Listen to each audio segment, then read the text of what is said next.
Com o avanço dos streamings, nunca antes o cinema nacional esteve tão disponível a todo mundo. Mesmo assim, não é raro ver por aí a frase "não gosto de filme brasileiro", o que é curioso, em especial quando mensuramos o tamanho continental do país e conhecemos sua alquebrada história cinematográfica. Então, de onde vem esse preconceito? Este é o Sociocrônica e nós vamos dissecar mais um item da cultura nacional. Conta-se que ao voltar de uma viagem, o italiano Afonso Secreto ligou sua recém-comprada câmera de filmar e gravou a Baía de Guanabara, exatamente no dia 19 de junho de 1898.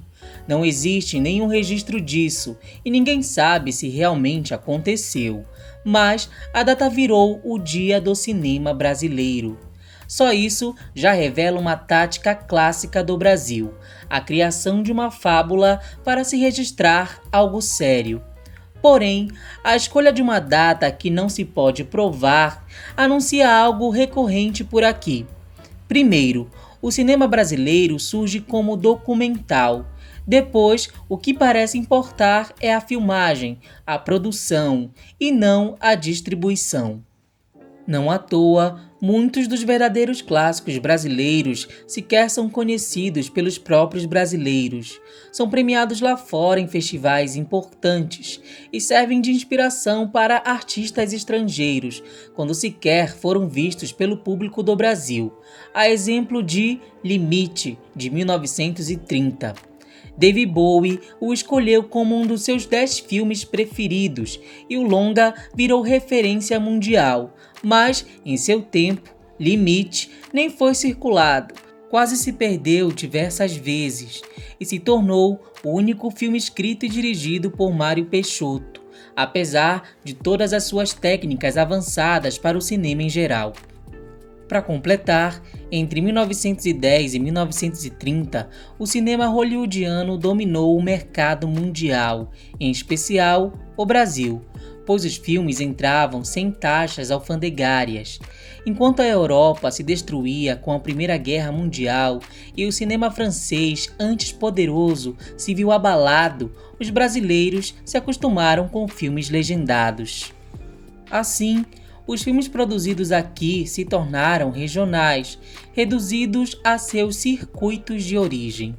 Além disso, diferente do que muitos pensam, todo filme possui sim uma ideologia por trás, e o imaginário coletivo brasileiro assimilou depressa a ficção estadunidense e passou a se cansar do tom de documentário das obras nacionais, uma vez que elas às vezes só reproduziam realidades do momento, como São Paulo, Sinfonia da Metrópole, em 1927, ou notícias de jornais como O Crime da Mala, de Francisco Serrador, em 1908. Disso, 2 novos fatores vão perdurar no cenário: a falta de conexão com nossas próprias realidades e a presença e manipulação esmagadora de ideologias estrangeiras, que logo se tornarão nossas maiores e duradouras referências. Por essas décadas, o Brasil ainda era um país sustentado sobre economias rurais, ou seja, todo o material tinha que ser exportado, o que custava caro e precisava de retorno imediato. Então, quando os filmes se tornaram falados, musicais foram a melhor opção, devido à mecânica rudimentar que havia de sincronizar os sons. No início, esses filmes cantados fizeram enorme sucesso, como O Ébrio, em 1946, dirigido por Gilda de Abreu, que desbancou e o vento levou, com seus 8 milhões de espectadores. Claro que com o tempo, aquilo naturalmente se tornou um gênero de fato, com uma leva de filmes semelhantes, mas a crítica nacional começou a apelidá-los de chanchadas, literalmente da palavra chancho, que significa porcaria em espanhol, porque enxergava os filmes como besteiras entremeadas com trechos longos de música e dança. Curiosamente, a palavra pegou, e até hoje serve de classificação na história do cinema brasileiro, mesmo que muitos filmes desse momento sejam ótimos, como Carnaval no Fogo e suas primeiras cenas de ação do cinema brasileiro, ou as produções elaboradas de Carlos Manga e seu premiado O Homem do Sputnik, de 1959, visto por 15 milhões de pessoas. Ou seja, surge uma crítica que não exalta a própria cultura brasileira, mas debocha de suas tentativas e é alienada da noção realística de uma falta de estrutura. Diversas chanchadas eram independentes, mas suas bilheterias provaram aos empresários do Brasil que havia sim gente disposta a pagar por cinema.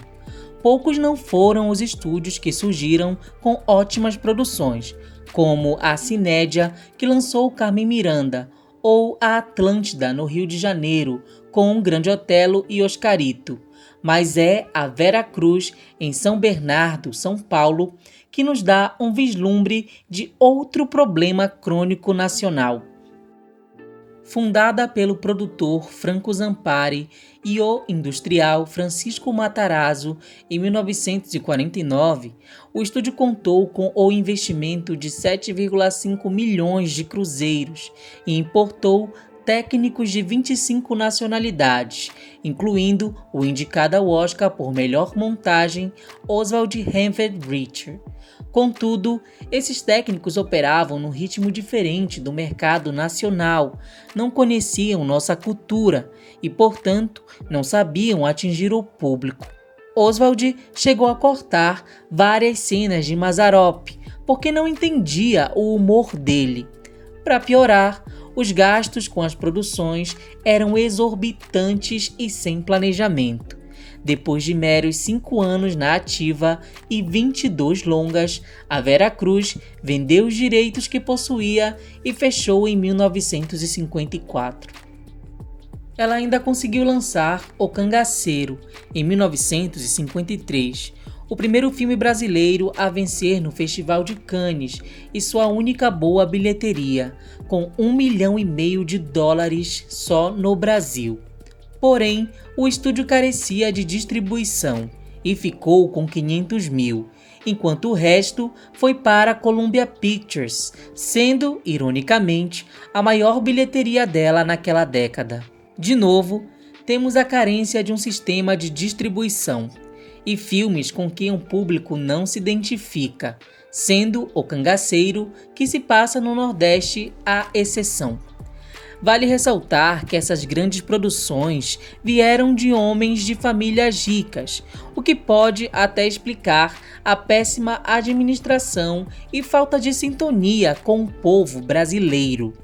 Para comparar, Jack Warner e Louis Mayer, que ergueram a Warner Bros. E a MGM, vinham de origens pobres e eram mais afeitos à realidade do empreendimento artístico.